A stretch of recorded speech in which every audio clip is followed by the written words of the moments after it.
What's up, everybody? This is Seth at Zettysreptiles, and I know we haven't posted in a while, but I have some exciting news to share with everybody on a new project that I started. I call it a passion project because we might not get any results, or we might not get the desired results that we're looking for. However, these reptiles are a passion of ours, and even if it doesn't lead to the desired result, we're going to still have a lot of fun along the way.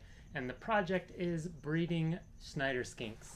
Now, if you're unfamiliar with Schneider skinks, which they aren't the most popular skink in the reptile hobby, however, they are one of the most friendly, social, handleable skinks that you could possibly fathom. They're absolutely amazing, but they are predominantly wild caught because they are extremely difficult to breed in captivity.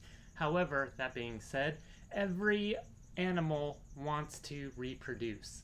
So there's something us as breeders are missing in the recipe, or at least we haven't figured it out quite yet. So for the past few weeks, we have been setting up 4x2x2 enclosures. We have 3 4x2x2s in the other room. We have some in this room. We have a total of 11 Schneider skinks. We have 3 to 4 males. The jury's still out on one. It's a little bit difficult to tell. And the rest are all female, which is perfect for a 1.2 and most of the 4x2x2s. However, being that they were wild caught, we do have to quarantine quite a few of them. They did come up with bumps, bruises, some scratches, scrapes, some nip tails, some nip fingers. So there are a few of the Schneider skinks that need to take some time and recuperate a little bit before we throw them in there with a male or a female. So what have I been doing over the past few weeks other than setting up enclosures?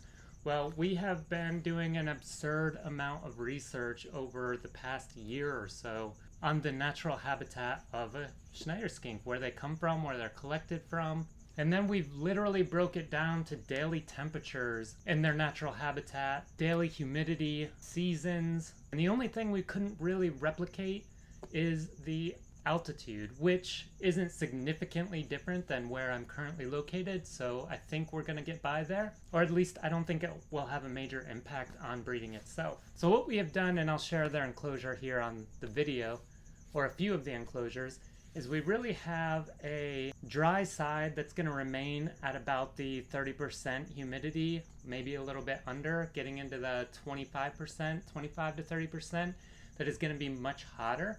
Then we have the other side of the enclosure that's going to be a little bit more humid. We're going to keep that around the 30% to 50% area, where you can see that we've mixed some soil in with the sand. It gives that different color. And then we have a little bit of a cooler section in the middle. We do have a basking spot on both sides. We did allow for plenty of spaces for them to hide. They have 3 different hides in each of the enclosures. Both of the stone slabs have room under them.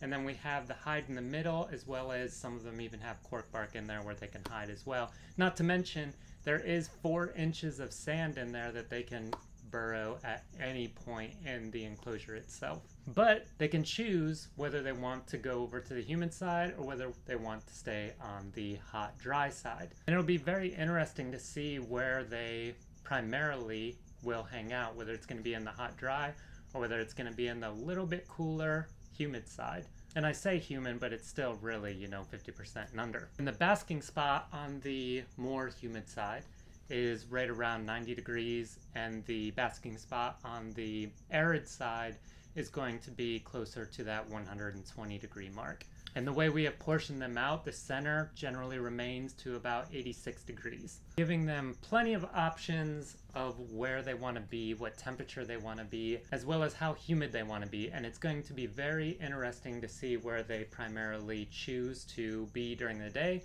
where they primarily choose to be during the nighttime. And it's going to allow some observations, given that we have, 4 different sets of skinks. If they're all doing the same thing, if one is preferring something over the other. And then once they do start breeding, we can make some further observations as to which ones are breeding versus which ones are not breeding, and what their daily routines are. So on top of setting up their enclosures, we also put Wise cameras in all of the enclosures so we can keep a very close eye on them. Because when you do put skinks together, Although Schneider skinks are very social and most of the time cohab with no real issues. If one's male female, you don't want to get two males together here. But even two females can fight, so we do have wise cameras set up so we can keep a close eye on them, monitor them, and make sure no fighting occurs. So with that being said, hope you guys follow us along for this journey of breeding Schneider skinks. It's going to be a long one. We're in it for the long haul. We're looking at probably the next 3 to 5 years to get some really good results. But if that's something that piques your interest, make sure you hit subscribe, give us a follow, and get ready for the adventure of Schneider skinks.